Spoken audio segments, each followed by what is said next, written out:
여섯째 달에 천사 가브리엘이 하나님의 보내심을 받아 갈릴리 나사렛이란 동네에 가서 다윗의 자손 요셉이라 하는 사람과 약혼한 처녀에게 이르니 그 처녀의 이름은 마리아라.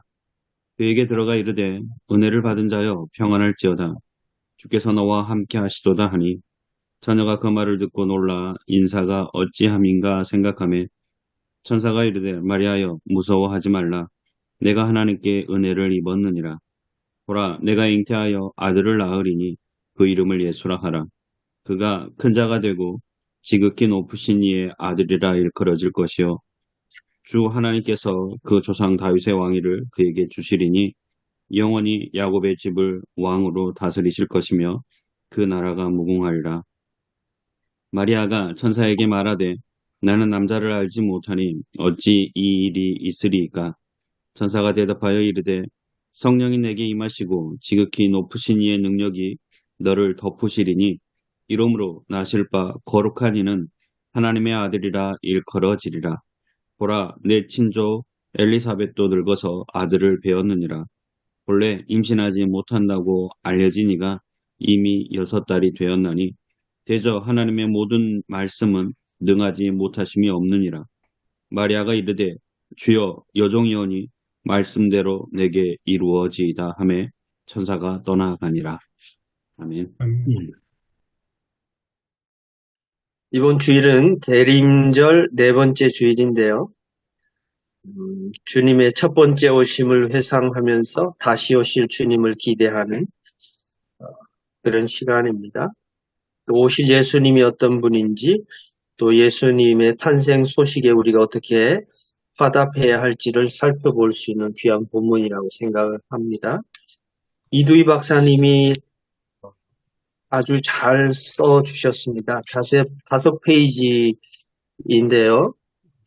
책의 68페이지, 69페이지에 표를 그려 놓으셔가지고 요한의 출생 예고와 예수님의 탄생 예고를 이렇게 정리를 잘 해주셨습니다. 그리고 5가지 문제 제기를 하셨고 그것이 이제 역사적, 문학적 본문 읽기에 나와 있고요.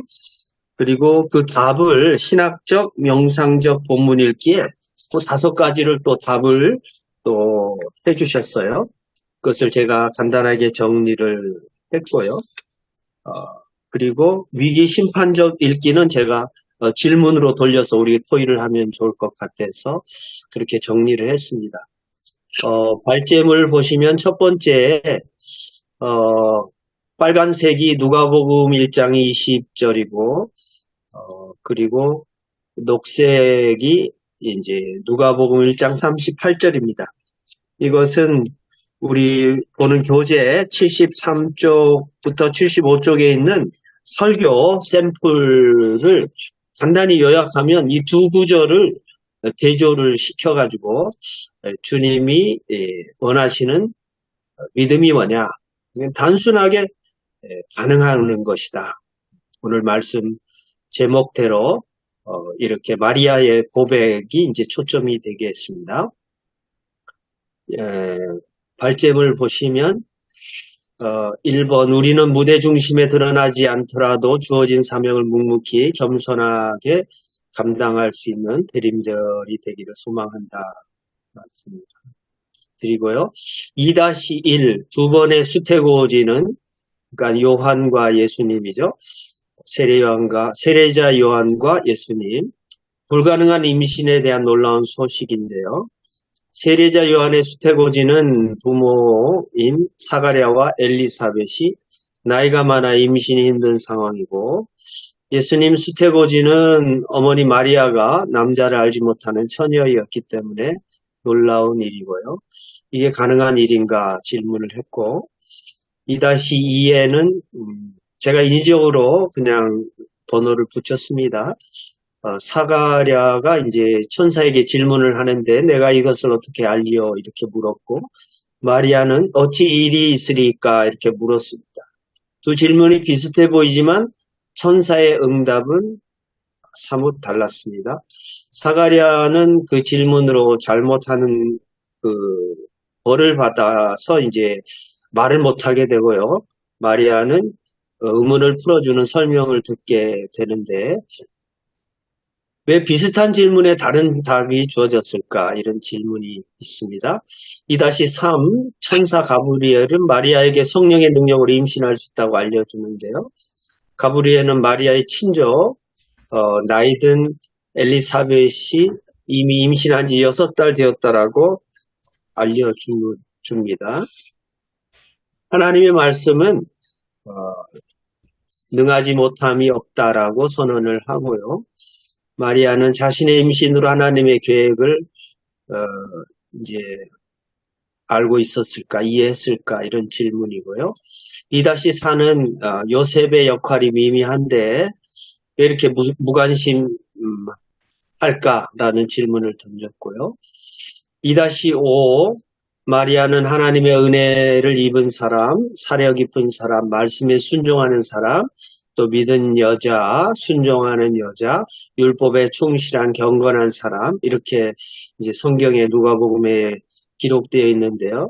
또 교회에 믿음의 사람으로 또 모범이 되는 사람 언급을 하는데 그런 인물인가라고 질문을 했습니다. 답을 먼저 얘기하고 질문을 한 것 같기도 한데요. 거기에 대한 이제 답변으로서 3-1부터 3-5를 정리를 했습니다.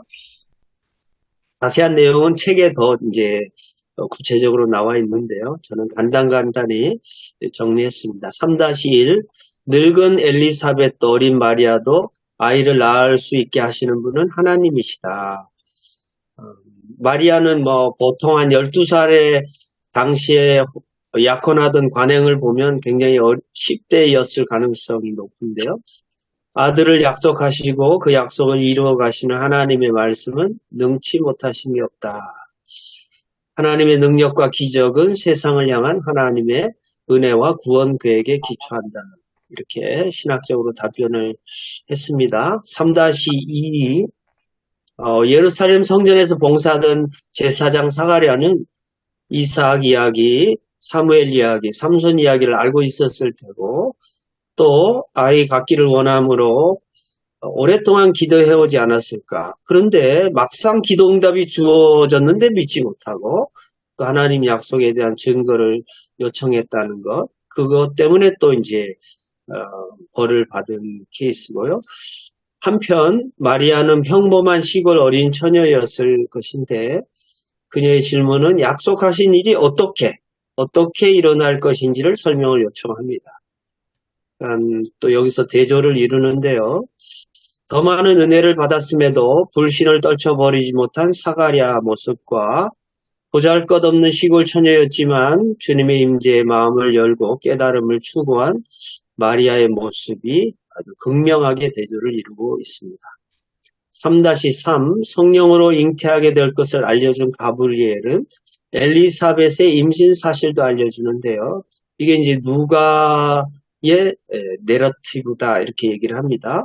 하나님의 능력과 신실하심을 경험한 사람의 그 경험을 다른 사람에게도 전해줘서 확신을 불러일으키는 그런 방편으로 활용한다는 것이죠.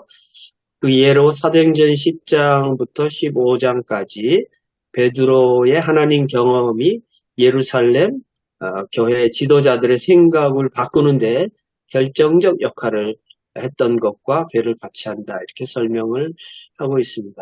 한 사람의 경험이 또 다른 사람이 그것을 듣고 그 믿음을 더 확장시키고 더 심도 있는 믿음으로 이제 성장한다는 그런 말씀이겠죠. 3-4 요셉은 무대에서 큰 조명을 받지 못했는데요. 예수님 외에 누구도 주인공이 될 수 없다는 것이고요.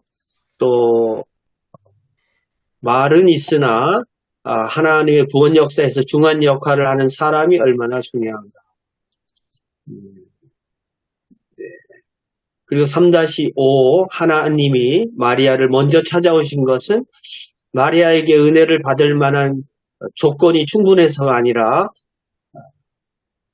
또 마리아 자신이 찾아오신 하나님 앞에서 신중하게 묻고 또 생각도 하면서 믿음을 키웠고 또 믿음과 찬송 생활을 통해서 마침내 교회가 시작되는데 몫을 감당했다라고 이야기하면서 마리아를 너무 이제 극단적으로 숭배하는 가톨릭은 또 지양해야 되겠고, 그럼에도 그리스도인들이 모범으로 삼아야 할 인물로는 손색이 없다라고 이야기를 하고 있습니다. 4-1 우리 경험으로 하나님 능력을 함부로 재단하거나 하나님 은혜에 마음을 닫은 적은 없는가? 4-2 오랜 신앙 경험과 많은 은혜 체험에도 영적 눈이 어두웠던 그 사가랴 뒤를 따를 것인가? 4-3 비록 보잘것없는 어린 처녀였지만 믿음으로 응답하며 영적 모범이 되었던 마리아의 뒤를 따를 것인가? 이런 질문 본문 안에서 이제 같이 나누면 좋을 것 같고, 오늘 본문이 이제 사가랴와 마리아를 대조하는 것이 대부분 이제 중심이고 또 요약인 것 같습니다. 저는 이 말씀 이제 보면서 엘리와 한나가 생각이 났습니다. 굉장히 대조가 되는 거잖아요. 남자, 여자, 또 나이가 들었고 젊었고 뭐 어렵고 이런 대조가 오늘 말씀에도 있는데요. 결국 질문과 반응 이게 이제 달랐기 때문에 결국은 믿음이 있고 없고 믿음이 미성숙한가 또 성숙한가 이런 갈림길에 서 있지 않나라는 생각을 하게 됩니다. 이 갈림길에서 우리의 설교를 통해서 또 우리의 해석을 통해서 우리 성도들이 또 한층 믿음의 심도가 더 깊어지면 좋지 않을까라는 기대감을 가지고 함께 말씀을 나누었습니다. 이상입니다.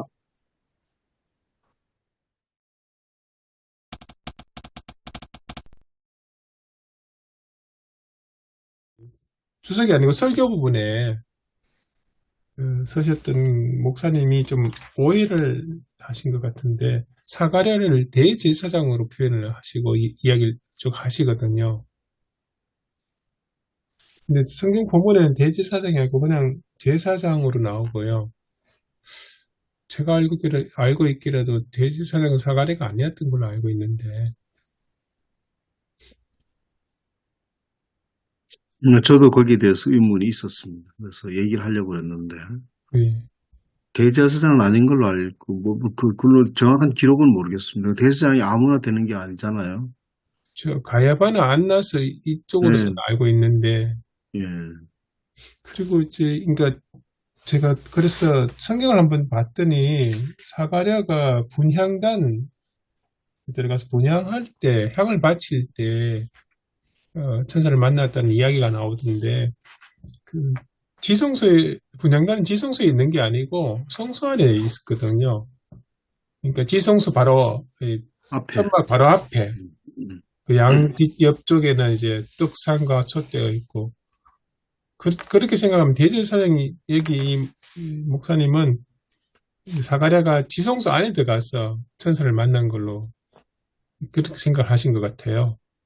그래서 이런 상황을 보니까 사가랴는 대제사장이라기보다는 반차, 우리 성경 반차라고 나오지 않습니까? 그 성전 공헌은 그러니까 일을 하는 그러니까 돌아가면서 일을 하는 그 그룹이 있는데 그 대제사장은 거기 속하지도 않을 것 같은데 싶기도 하고요. 그래서 우리 새한글 번역에는 어떤 제사장이 있었다 이렇게 표현되어 있거든요. 그래서 아마 설교 서신 분이 조금 잘못 생각하시고 그러니까 비교를 아까 말씀하신 것 그러니까 마리아와 사가를 비교를 하시려고 하시다 보니까 그러니까 한쪽에는 대제사장 아주 최고위 성사람이고 한쪽에는 그러니까 보잘것없는 시골 처녀이고 뭐 이런 식으로 비교를 좀 강조하기 위해서 하시다 보니까 그렇게 좀 오해하신 것 같기도 합니다. 전체적인 그 주안점이 오늘 본문의 그 주석을 보면 어, 하나님이 어떤 일을 하시는가? 특히 성탄절 전날이잖아요. 하나님이 어떤 일을 하시는가라고 하는 것에 어떤 그 주안점을 두는 것이 아니고 마리아가 어떻게 했는가, 또 사가랴가 어떻게 했는가라고 하는 것에 이제 주안점이 좀 있는 것 같아요. 그래서 성탄절에 우리가 첫날은 마리아나 누가 어떻게 했는가라고 하는 것보다 하나님이 우리를 위해서 어떤 일을 하셨는가라고 하는 것에 거기에 저 중심을 좀 두었어야 되지 않겠나라는 생각을 했습니다. 그러니까 오늘 예배 강단에서 그 사가랴와 마리아를 잘 이렇게 대조해서 보여줬는데, 사가랴 반응과 마리아가 아주 차이가 크잖아요. 근데, 뭐, 반응이 어떠하든지 간에 하나님 말씀은 이루어진다. 이런, 뜻이 들어있지 않을까 하는 생각이 들고, 또 하나, 누가복음 전체 어떤 주제가 1장에 있지 않을까. 그러니까, 하나님이 그 남자보다는 여자, 높은 자리에 있는 사람보다 낮은 사람, 어른보다 아이, 또 가난한 사람에게 하나님 말씀이 먼저 하나님이 그들을 더 이렇게 뭐랄까요? 어여삐 가까이 여기신다. 그런 어떤 주제가 담겨 있는 일장이 아닐까 이런 생각이 들었습니다. 마태복음 얘기 보면 이제 누가복음에서는 요셉의 역할이 미미하게 나타나 있고 마리아 역할이 크게 대두되고 있는데 마태복음에는 이제 요셉의 이야기가 나오잖아요. 맨 처음에 요셉의 결단, 요셉도 나오고 그 다음에 꿈에 요셉에게 나타나서 헤롯이 아기를 죽이려고 하니까 빨리 일어나서 애굽으로 이렇게 가라. 또 나중에 또 이제 또 돌아올 때도 그렇고 요셉의 역할들이 있는데 마태복음은 유대인들을 중심으로 썼다면 누가복음은 이방인들을 위해서 썼다고 하는 어떤 대상들이 이제 달라서 좀 그런 어떤 것도 있을 것 같습니다. 누가복음에는 그 요셉의 역할들이 거의 없거든요. 그렇게 볼 수 있을 것 같습니다. 아마 예, 저도 그것 때문인 것 같습니다. 이 복음서의 독자층이 어디냐에 따라서 그게 이 언급했던 것들이 많이 다르죠. 그 족보 자체도 보면 그 마태복음에는 요셉 쪽으로 이렇게 위에서 내려오시지만 제가 본 누가복음에는 마리아로부터 올라가는 걸로 그렇게 알고 있습니다. 누가복음 족보가요? 네, 저는 그렇게 알고 있는데 잠깐만요. 아니, 누가복음도 요셉이에요. 요셉이에요? 예, 올라가느냐 내려가느냐 다른 거죠. 네. 3장 23절.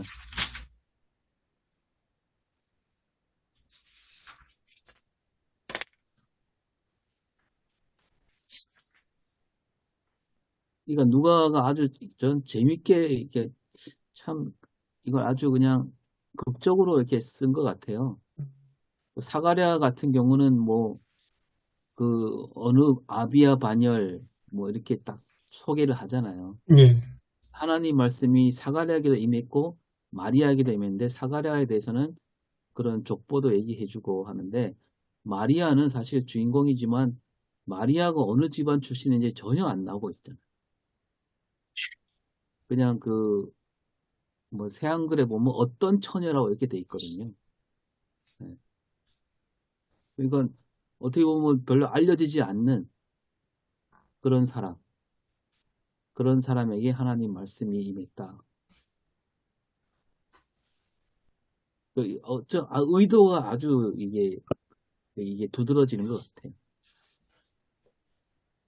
오늘 본문하고는 좀 관계가 멀지만은 말씀하신 대로 마태복음의 족보는 예수님이 다윗과 아브라함의 후손으로 유대인들에게 있어서는 왕으로 오시는 예수님. 그러니까 요셉이 드러날 수밖에 없고, 족보도 요셉 중심의 족보가 기록되어 있고, 그 다음에 누가복음은 이방인을 위한 것이고, 동시에 이제 예수님이 어떤 분으로 오시느냐, 여자의 후손으로 오시는 그 예언도 있지 않습니까?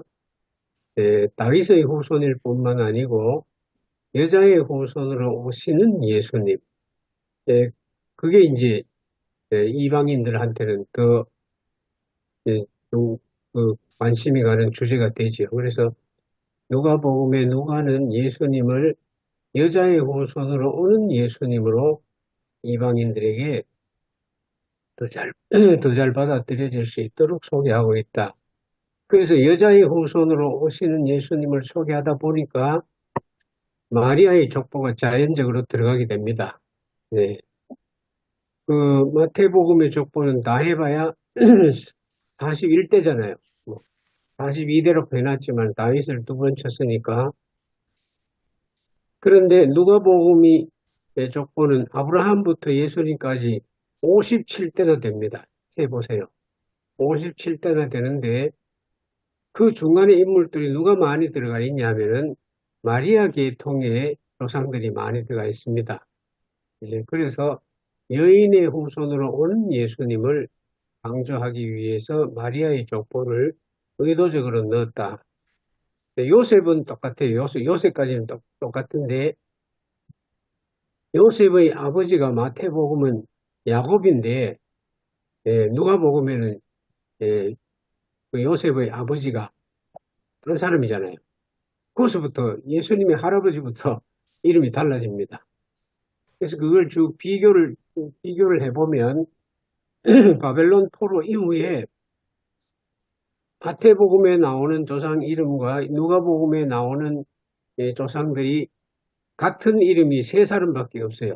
나머지는 전부 다 다른 사람들인데 마리아 계통을 중심으로 해서 하다 보니까, 즉 여인의 후손으로, 여자의 후손으로 오는 예수님을 강조하다 보니까 마리아의 족보가 들어가 있다. 그렇게 저는 이해를 하고 있습니다. 예, 예. 사가랴와 그 마리아의 믿음을 대조하고 있는데, 엘리, 아까 김수근 목사님 그 얘기처럼 엘리와 한나. 그런데 한스포는 늙은 사람, 나이가 많은 사람, 둘 다 나이가 많고, 또 엘리는 그 대제사장이잖아요. 엘리는. 그 다음에 사가랴도 제사장이고. 근데 어떻게 더 많이 알고 있고, 더 많이 경험했고, 더 어떤 하나님의 역사를 더 알고 있는 사람들은 그렇게 믿지 못했지만, 여자이고 어렸던 마리아는 그 12세 정도밖에 되지 않았다고 보면, 정원했으면 12세, 13세에 거의 그 성인 되잖아요. 유대인들. 그러다 보면은 그 어린이는 어떻게 믿을 수 있었을까라고 생각하면서 현실로 돌아오면 저 자신도 이제 그렇더라고요. 이전에 정말 초창기에 목회하고 젊었을 때 그때 갖고 있었던 뜨겁고 열려있던 신앙과 지금은 많은 걸 경험했습니다. 많은 걸 경험했는데 요즘 굉장히 아쉬운 거는 많은 걸 경험했고 했었더라면 더 어떤 그 말씀을 잘 받아들여야 되는데 실제로는 그렇지 못한 게 그렇게 느껴지고 있습니다. 저도. 왜 그럴까? 더 많이 경험하고 더 많은 걸 알았으면 오히려 더 믿음이 더욱더 깊어지고 굳어져야 되는데 옛날에 정말 순수하게 믿었던 그 믿음보다도 지금은 어떤 보면 더 믿음이 그렇지 못하거든요. 그게 좀 이렇게 상당히 좀 고민입니다, 지금. 그래서 지금 우리 말씀을 듣고 있는 세대들이 다 저와 비슷한 세대고 또 윗세대거든요. 대부분의 세대들이. 그러면 정말 우리가 그 많은 걸 경험하고 수많은 걸 보았고 하나님을 경험했음에도 불구하고 믿음이 더 정말 순수하게 받아들이는가? 그렇지 않을 수도 있다는 거죠. 그래서 이 고민을 어떻게 해야 될 건가라고 하는 거를 좀 이야기했으면 좋을 것 그 같습니다. 부분에 네. 저는 그 두 가지를 좀 다르게 생각합니다. 사가랴가 반드시 예, 말을 못하게 된 게 의심을 해서 벌 받았을까? 난 그게 아니라고 생각합니다. 사가랴는 이미 연조가 오래되고 감성적인 믿음보다는 지성적인 믿음을 가지고 있으니까 자기는 나이 많고 부인도 나이 많고 생각할 때 이거는 자연 순리로는 안 되는 거거든요. 그러니까 천사가 그렇게 말해도 자연적인 순리로는 이게 이성적으로 생각할 때 안 된다는 쪽으로 질문을 했고, 마리아는 그게 어떻게 가능합니까? 예, 안 된다고 의심한 게 아니고 어떤 방법으로 자녀를 가질 수 있습니까? 내가 남자를 알지 못하는데. 그래서 그 대답 속에 마리아는 부정적인 생각보다는 방법론을 이야기한다고 이제 보고, 사가랴는 같은 얘기인데도 이거 안 된다고 생각하고 질문했는데, 그렇다고 천사가 뭐 너 말 못한다는 게 내가 볼 때 벌이라기보다는 확증으로서 요청한 것이 증거를 보여주세요. 뭐 유대인들이 잘하잖아요. 그 증거 네가 말 못하리라. 그렇게 해석하면 더 쉽게 해석이 되지 않을까. 그렇게 해석해 봤습니다. 예. 그 1장 20절에 말을 못하게 된 왜 말을 못하게 했느냐가 나오잖아요. 능히 말을 못하리니 네가 내 말을 믿지 아니함이거니와 이렇게 되어 있거든요. 그렇죠. 하나님 말씀을 믿지 않은 사람 말하지 못하게 했다. 이 말은 그런 사람에게 하나님 말씀이 소통되지 않는다는 뜻으로 봐야 되지 않을까. 그러니까 제대로 믿지 못하면 나가서 말할 수 없게 한다. 이게 마가복음이나 보면 이제 예수님이 그 제자들에게 나가서 말하지 말라 그러잖아요. 그런 거하고 이렇게 연결되지 않을까. 그 제자들도 그 예수님 따라다닐 때 예수님이 하신 일에 대해서 전혀 이렇게 이해를 못했잖아요. 아주 무지한 그 제자들이었기 때문에 예수님이 기적을 보여주신 다음에 병 고침을 하신 다음에 제자들에게 알리지 말라고 또 그 병자들에게도 그런 얘기를 하셨는데 그거는 이제 하나님 말씀을 제대로 깨우치지 못한 사람은 함부로 말을 못하게 해야 된다. 뭐 이런 뜻이 들어있지 않을까 생각이 듭니다. 예수님이 제자들에게 하신 말씀은 이제 함부로 말씀하면은 그 뒤에 이제 부작용이 오는 게 있는데 예수님께서 뭐라 그랬냐면 아직도 내 때가 안 됐다. 그 말씀을 많이 하셨잖아요. 그래서 미리 메시아란 것을 그런 걸 보고 얘기해버리면 정말로 예수님이 해야 될 일을 못하고 오히려 사명 끝나기도 전에 죽임을 당할 수도 있는 그런 위험도 있었잖아요. 그래서 때가 되지 않았다 하는 그 말씀에 대답이 있는 것 같아요. 주석에도 널리 사가랴하고 마리아하고 이렇게 비교해 나오셔가지고 비교 쪽으로 많이 생각하시는데 저는 조금 다르게 봤으면 하는 생각도 듭니다. 마리아 오늘 본문만 생각한다면 이제 어떻게 보면 하나님과 마리아 사이에 이렇게 그럴까요? 대화랄까요? 그러면서 발전되는 신앙의 모습. 제일 먼저 하나님이 찾아오시고 천사를 보내서 찾아오셨고 하나님 놀라운 계획을 알려주시고 거기에 대해서 마리아가 대답을 하는데 제대로 이해를 못하니까 거기에 대해서 설명을 해서 그러니까 이해를 시켜주시고 그리고 엘리사벳의 이야기를 예를 들면서 좀 더 확신을 갖게 하시고 그래서 마지막에 마지막 장면에 가면 마리아가 예, 저는 주님의 종입니다 하고 당신의 말씀이 저에게 이루어지길 바랍니다까지 이렇게 신앙의 성장해가는 모습. 그러니까 하나님이 찾아오셔서 마리아와 대화를 통해서 마리아의 신앙이 이렇게 자라가는 모습 말도 되지 않을까 그런 생각 듭니다.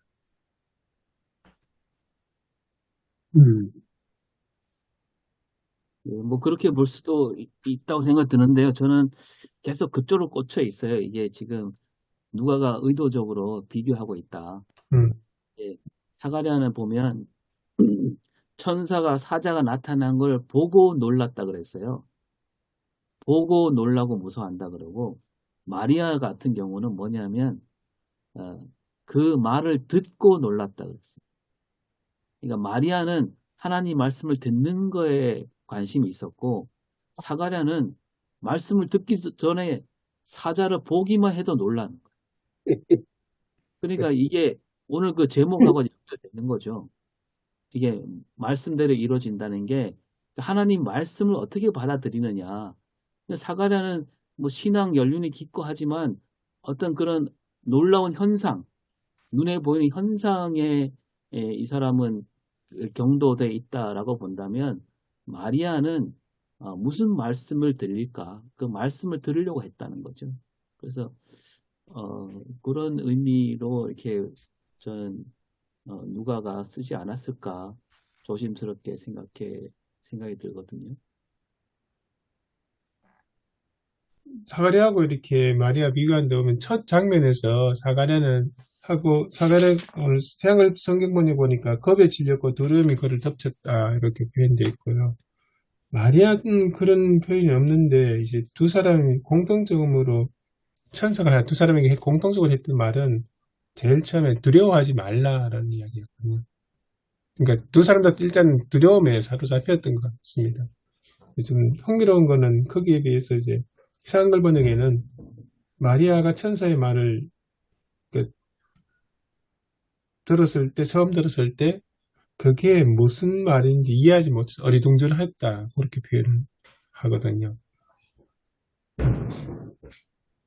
어떻게 보면 좀 두려우면서도 좀 어리둥절한 그러니까 이해를 하려고 했던 그런 모습들이 보이지 않나 싶기도 하고요.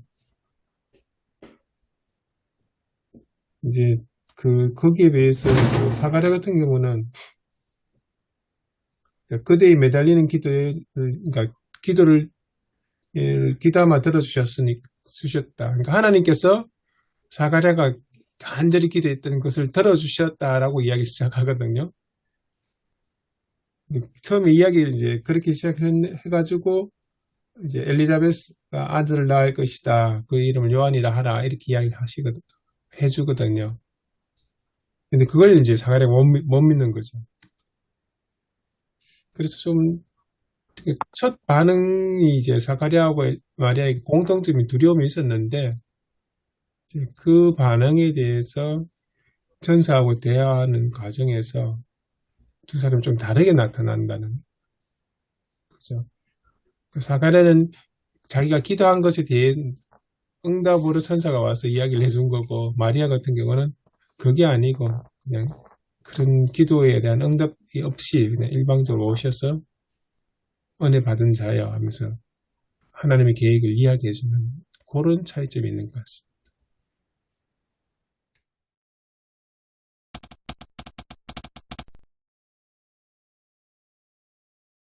근데 한 가지 궁금한 거는 천사가 마리아에게 이야기해주는 내용이 꽤 많거든요.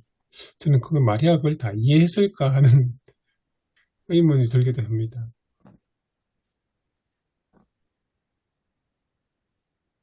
굉장히 신학적 내용들이 많이 들어있거든요.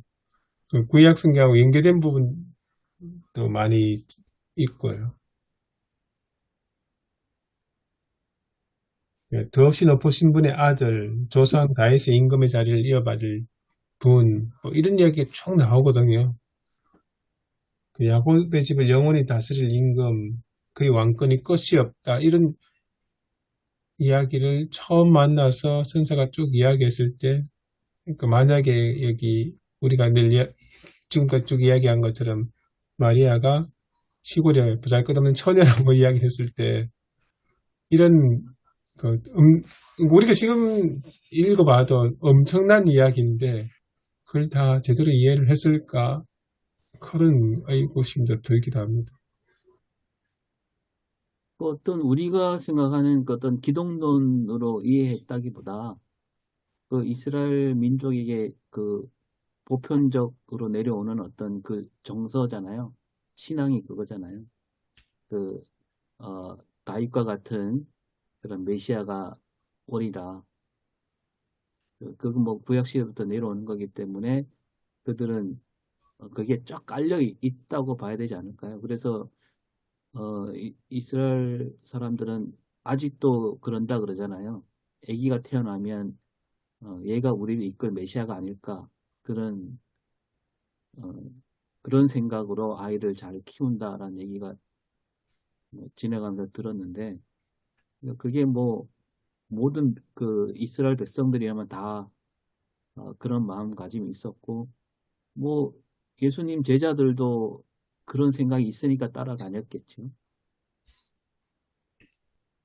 그러니까 뭐 지금 우리가 생각하는 기독론을 마리아가 이해하지는 않았지 않았을까 그런 생각이 들어요. 그렇죠. 마리아 대답을 보면 단순하거든요. 천사가 길게 설명했는데, 마리아 대답은 나는 남자를 알지 못합니다. 딱 그거 하나로. 예.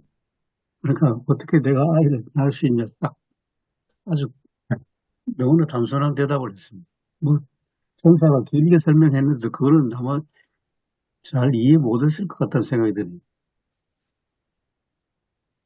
36절도 좀 그래서 눈여겨보십니다. 그 천사가 마리아가 이해를 잘 못하니까 천사가 그 마리아의 친척이 엘리자베스를 봐라. 아기를 가질 수 없는 늙은 나이인데도 아기를 가졌지 않냐. 그러니까 처녀도 아기를 가질 수 있다. 뭐 예를 들어서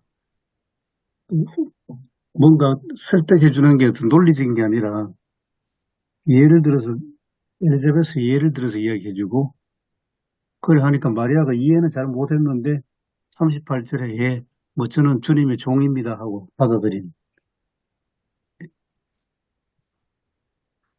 엄청난 이야기를 이해했다기보다도 그냥 그대로 예 알겠습니다 그렇게 된 거가 아닌가 싶습니다. 저도 그 37절 말씀 생각하면 그 마리아가 앞에서 천사가 예수님에 대해서 쭉 설명한 내용을 이해했다기보다 단순하게 하나님께서 못하실 리 없다는 그걸 믿은 것 같거든요. 앞에 그렇죠. 엘리사베스 이야기를 하면서 천사 그 이야기를 하니까 하나님께서는 말씀하신 것은 다 이루신다. 그런 능력이 계신 분이다. 그걸 믿은 것 같아요. 마리아는 실제로. 어떤 그 흡수력이 더 좋다고 봐야 되겠죠. 그 이제 우리가 이를테면 탁구 배울 때 보면 그 혼자 그냥 탁구 치다가 나중에 레슨 받으면 그 고치기가 힘들잖아요. 그 폼이나 모든 그런 것들이. 그래서 근데 이제 애들은 처음부터 레슨을 받는 애들은 실력이 금방 늘거든요. 그대로 받아들여 갖고 하기 때문에 그런 의미가 아닐까 생각이 들어요.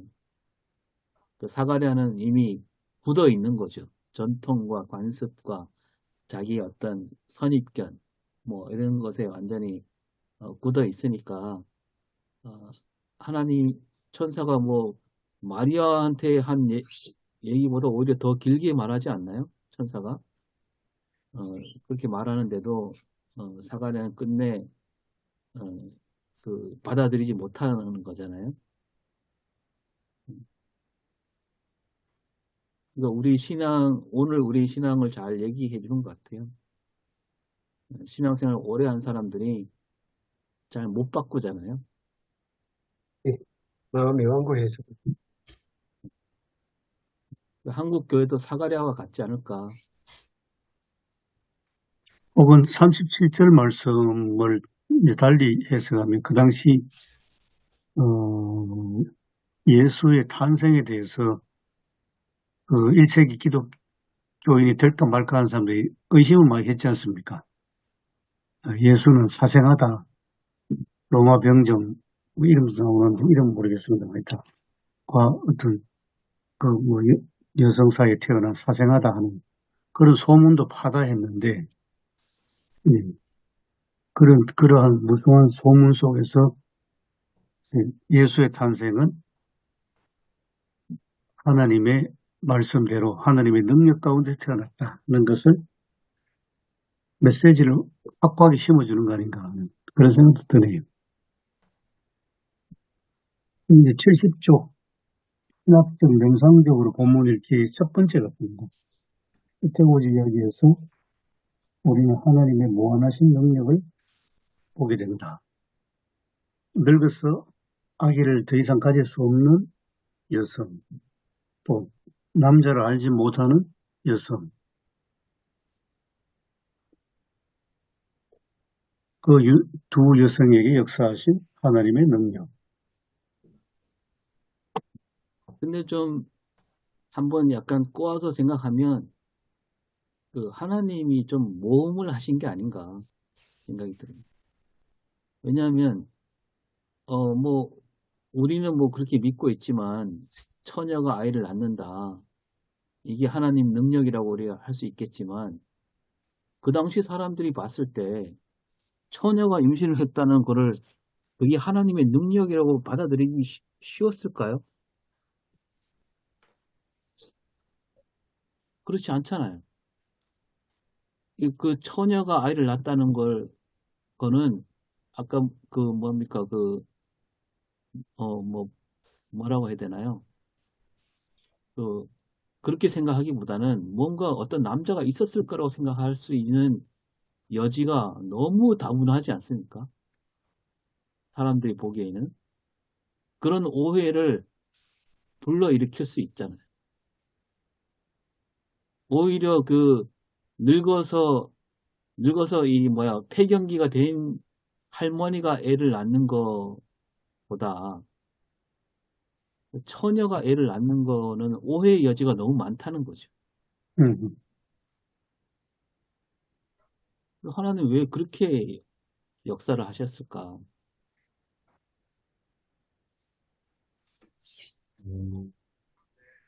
남편 요셉의 반응을 봐도 가만히 끊으려 했으니까 오 목사님 말씀처럼 그 당시에 받아들여지기 어려웠죠. 정말. 만약에 그것이 일반 사람들한테 미리 알려졌더라면 마리아는 돌에 맞아 죽을 수도 있는 거죠. 그럼에도 불구하고 이 마리아는 천사의 말을 그대로 수용했다 하는데 거기에 이제 참 믿음이 있는 거죠. 목숨 걸고 한 거죠. 아니면 하나님이 그럴 거면 저 박혁거세처럼 알로 태어나게 하셨으면 그나마 보통 이 아이는 보통 아이가 아니다 이렇게 사람들이 생각할 수 있잖아요. 그런데 이제 아까 처음에 강성현 목사님 말씀하신 여인의 후손이라는 점도 좀 우리가 생각해야 되지 않을까 싶습니다.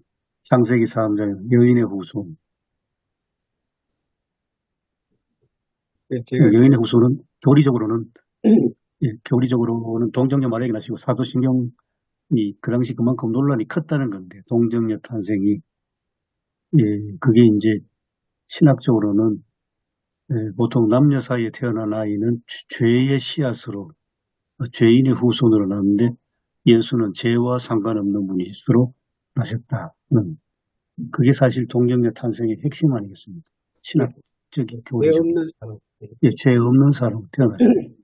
그리고 그거 연결되는 게 본문에 성령님께서 너 위에 임하시고 성령으로 잉태하사. 그게 또 이제 몇 절이야? 35절에 같이 들어가 있거든요. 성령으로 잉태하사. 남녀 관계가 아니라 성령으로 잉태하셨다. 여러분 예화로 한번 사용해 보세요.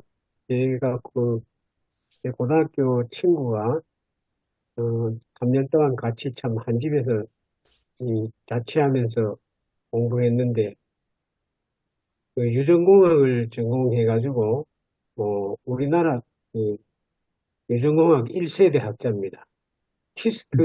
공능의 키스트 만들 때 북해도 대학에 있는 걸 박 대통령이 스카우트 해왔습니다. 황우석은 2세대예요. 내 동기한테 배운 사람들이에요. 그 친구가 한번 저를 찾아왔어요. 예수 안 믿는 사람이 나중에 예수 믿었습니다. 그때 찾아와가지고 뭐라 그러냐면 처녀가 애를 낳았다 하는 건 나는 못 믿었다.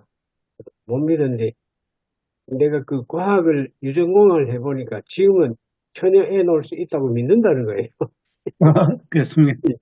예, 근데 니는 진짜 공부 잘했는 말이다. 과학자들은 그런 걸 부정하는데 니는 과학하더니만 어떻게 그걸 믿냐. 그래서 불러가지고 간접시키고 했는데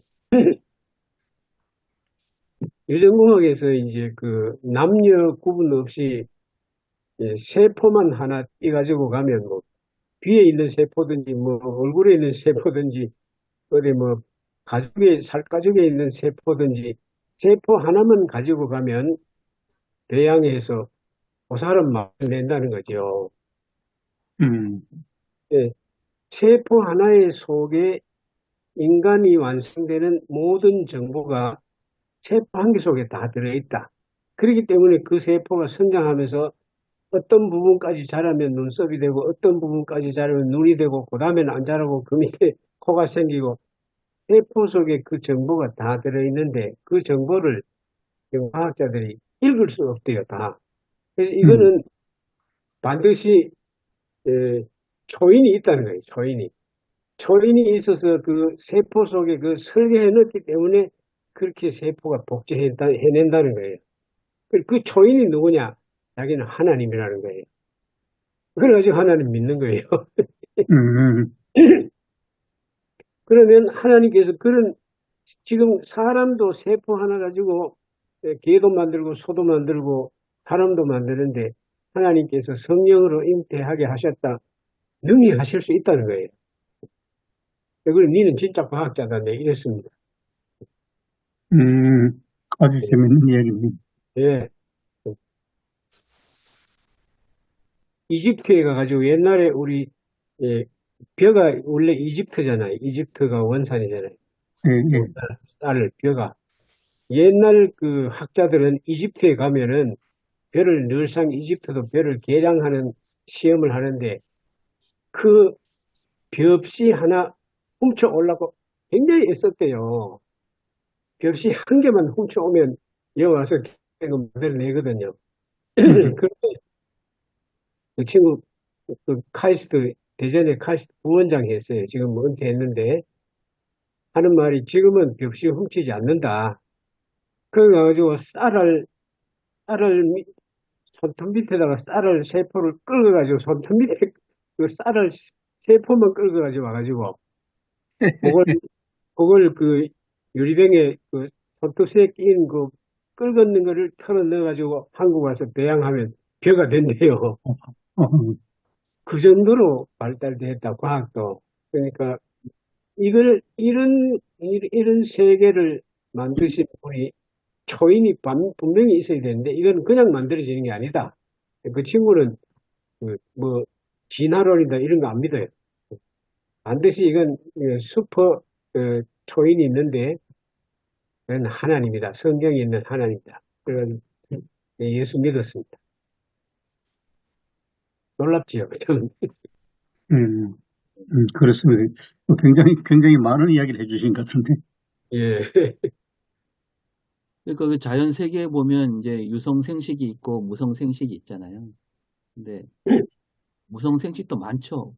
그 과학자들이 밝혀낸 거는 무성 생식이 훨씬 많대요. 유성 생식보다. 그러니까 정자와 난자가 만나서 생명을 탄생하는 경우보다 그냥 스스로 혼자 세포 복제로 유전자 복제로 이렇게 태어나는 일이 훨씬 많습니다. 근데도 닭도 왜 무정란이 있잖아요. 닭도. 근데 이제 그렇죠. 근데 사람은 이제 사실 유성 생식을 하게 하나님이 만드신 거 아니에요? 근데 그게 이제 하나님 법칙이잖아요. 근데 마리아 같은 경우는 하나님이 스스로 하나님 법칙을 깬 거죠.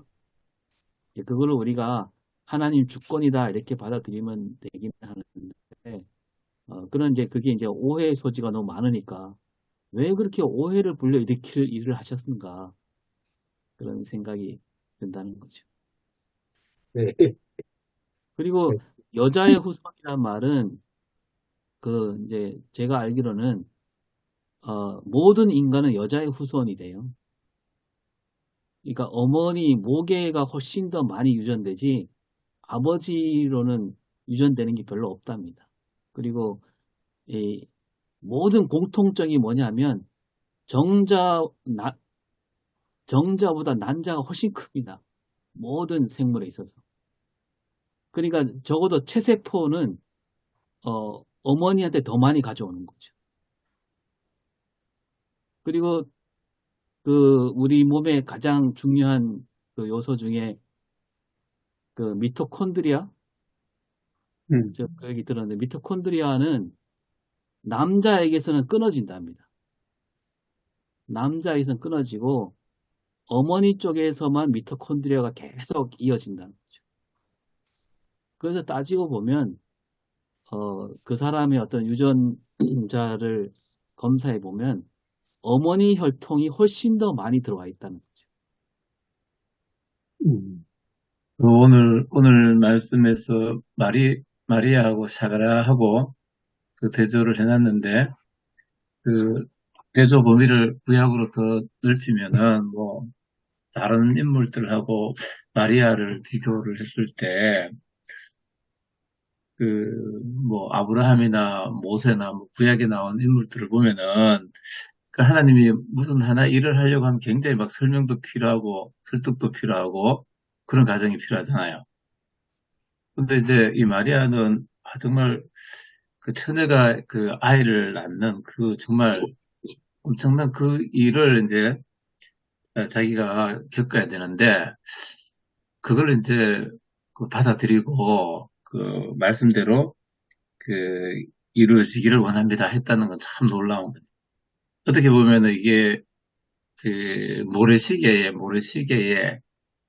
고점, 변곡점이라 그러니까 그런 어떤 역할을 마리아가 하지 않을까. 그런 느낌이 드네요. 어떻게 보면 믿음의 시작이 완전히 믿음의 핵심을 보여주는 그런 게 그게 아닐까 이런 생각이 좀 듭니다. 지금 말씀 나누면서. 좀 결론적으로 이야기 드리면 이런 생각이 드는 게 마리아는 훌륭한 신앙 고백에 대해서 응답을 했지 않습니까? 근데 사가랴는 그러지 못하고 오히려 말을 못하는 일을 겪게 되는데 그럼에도 불구하고 두 사람들 마리아나 사가랴 계통에는 둘 다 똑같이 하나님은 본인이 계획하신 일을 그대로 이루어가시거든요. 단지 사가랴가 중간에 그런 일을 겪었다 뿐이지 하나님이 계획하셨던 세례요한 출생은 그대로 이루어지고 마리아를 통해서 예수님의 탄생도 그대로 이루어지는 거죠. 그거 보면 하나님은 하나님 뜻을 그대로 중간에 어떤 장애물이나 어떤 걸림돌이 있어도 이루어 가신다는 것을 나타내는 것 같기도 하고 또 한편으로는 그렇다면 우리는 어떤 하나님의 그 역사하심에 어떻게 반응하는 게 바람직하냐라는 생각도 들기도 하고요.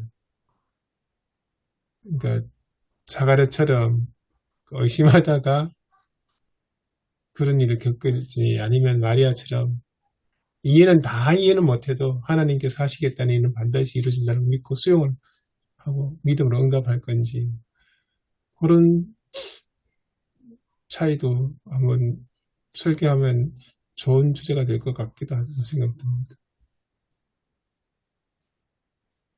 하나님이 뭐 여기 오늘 보면은 마리아와 사가랴가 나왔지만 마리아와 사가랴가 아니더라도 계획하신 일은 반드시 이루어 가실 것 같거든요.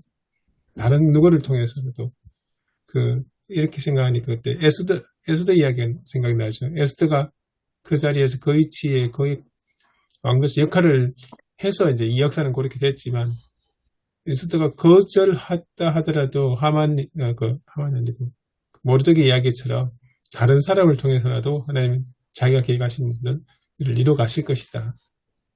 그런 생각 들게 됩니다. 그 전두광이가 서울의 봄을 막았지만 끝내 서울의 봄은 왔잖아요.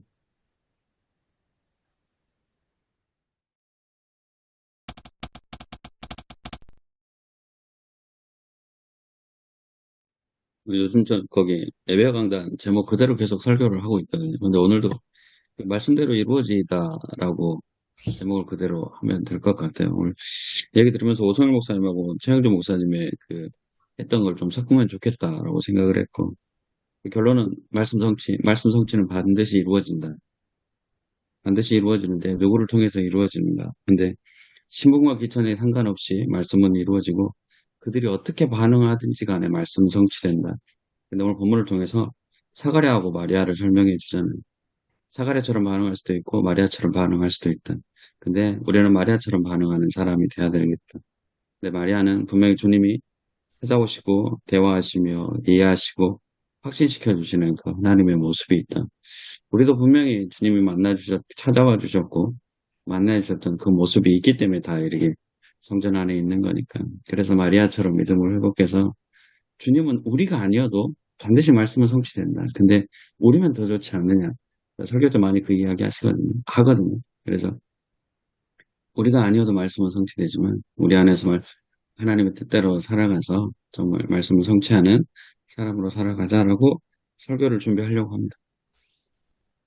아이고, 목사님, 아주 좋습니다. 저도 목사님, 참고해서 하도록 해야 되겠습니다. 아주 좋습니다. 그거하고 오성일 목사님 연결이 되는 것 같아요. 뭐 이상화 시인이죠.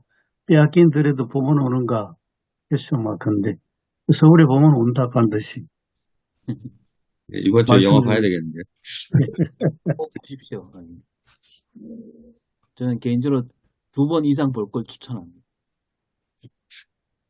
저는 아까 말씀드린 대로 계속 이제 예배 강단에도 잘 얘기했지만 이 사가랴 또 이사모 목사님 얘기한 대로 사가랴와 마리아를 이렇게 놓고 어쨌거나 하나님 말씀은 이렇게 반응해도 이루어지고 저렇게 반응해도 이루어지는데 이왕이면 이렇게 반응해야 되지 않느냐 그렇게 말씀을 나누려고 합니다. 그리고 이제 하나 더 짚어갈 거는 그 새한글 성경에 보면요 29절에 마리아가 이 말에 몹시 어리둥절하여 이런 인사말이 무슨 뜻인지 두루 생각해 보고 있었다 이렇게 말이 나오거든요. 그러니까 마리아가 그냥 뭐 이렇게 앞뒤 가리지 않고 그냥 아무 생각 없이 받아들인 게 아니라 그 천사가 한 말을 또 이렇게 묵상했단 얘기죠. 깊이 그렇네요. 그러니까 덮어놓고 믿는 게 아니고 하나님 말씀을 받았으면 그 말씀을 깊이 생각하는 그러면서 하나님 말씀을 받아들이는 무작정 믿는 그런 믿음은 아니었다. 그렇네요. 예, 그래서 그런 부분도 짚으면서 이렇게 풀어나갈 거. 그래서 우리 2002년 월드컵 때 4강 갈 때 그랬잖아요. 꿈은 이루어진다라고 했는데 그런 느낌도 좀 넣어서 말씀을 잘 준비하도록 하겠습니다. 하나 여쭤볼 거는 아까 강성현 목사님이 누가복음 3장의 족보가 마리아 족보라고 했는데 저도 그런 얘기를 많이 듣긴 했는데 그 근거는 어디에 있는 겁니까?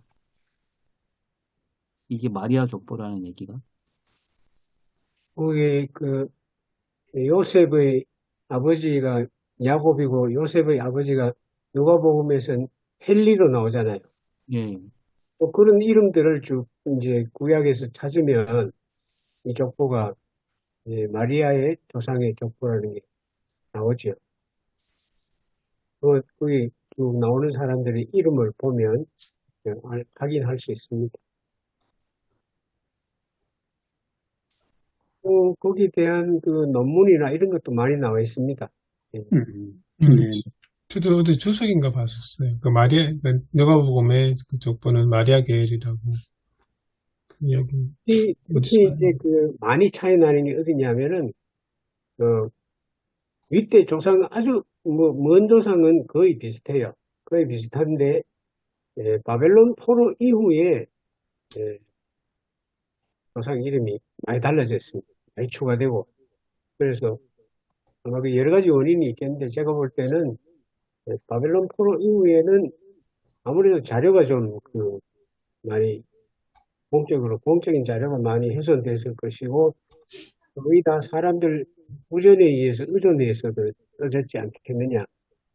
그리고 누가복음의 특별한 목적, 여인의 후손으로 오신 예수님을 강조하기 위해서 마리아의 족보를 여기 많이 넣다 보니까 많은 사람들이 이쪽보다는 마태복음보다는 많이 들어갔을 거다. 그렇게 추정하더라고요. 족보 비교하는 책도 나와 있습니다. 책도 있고 하니까 뭐 나중에 참고해 보세요.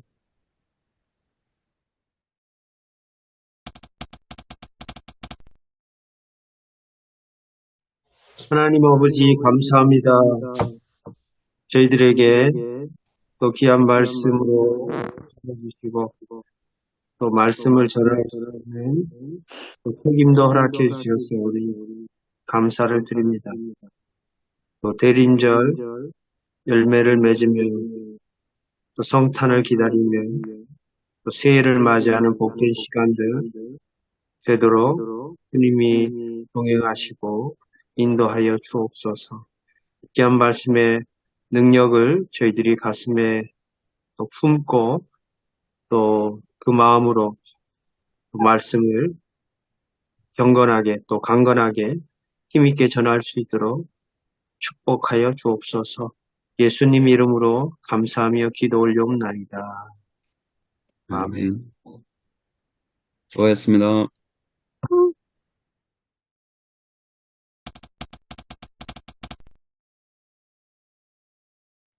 저는 하나님의 뜻에 따르는 삶, 그 제목 그대로 했거든요. 그래서 그 하나님의 뜻에 따르는 삶은 기쁨의 삶, 기도의 삶, 감사의 삶이다. 근데 저희들이 하기는 그런 삶을 살기 위해서는 그 본문의 후반절에 나와 있는 성령을 소멸하지 않고 예언을 멸시하지 않고 범사에 헤아려서 좋은 것과 악은 어떤 모양으로도 버려야 된다. 라고 이야기를 했고요. 그래서 우리가 할 수 있는 게 아니고 성령님을 의지하면서 살아가는 게 하나님의 뜻에 따르는 삶이다. 라고 정말 본문 그대로 설교를 한 것 같습니다. 네, 저는 뭐 하나님의 뜻이라는 그 제목으로 설교를 했는데 그 처음에 예배 강단에서 설교 착성으로서 설교 읽기에 거기에 생활의 어떤 거룩함과 예전적 거룩함 그런 이제 얘기가 있어서 우리가 정말 기뻐하고 기도하고 항상 감사할 수 있는 게 이게 어떤 우리 예배와 관련이 있다. 예배와 관련이 있다.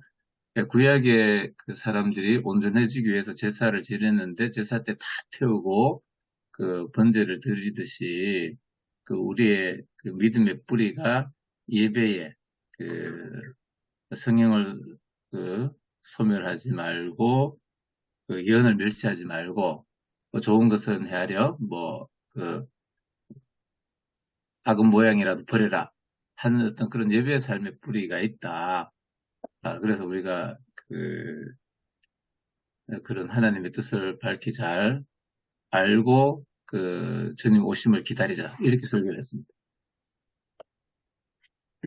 저는 그 주의 오심을 기다리는 사람들의 삶을 어떻게 살아야 될 건가라고 하는 것에 대해서 말씀하고, 들어가면서 이제 여기 마을에서, 옛날에 우리 그 교회를 다녔었거든요. 그 집사님인데, 이제 교회를 이제 안 다니고, 그런데 이제 결혼했습니다. 이제 나이가 50이에요. 50에 결혼했거든요. 그래서 얼마나 기다렸겠느냐. 그 얘기를 또 고모가 또 교회를, 우리 교회를 다니고, 권사님 다니고 그러니까 관련돼 있어서 토요일날 결혼식에 참석했다가 거기에 대한 얘기를 좀 했었고, 그 다음에 이제 또 세 가지를 얘기했습니다. 아버지의 뜻을 따라 사는, 하나님 아버지의 뜻을 따라 살아가는 생활은 뭐, 항상 기뻐하고, 시주마 기도하고, 범사에 감사하라고 하는 그런 얘기.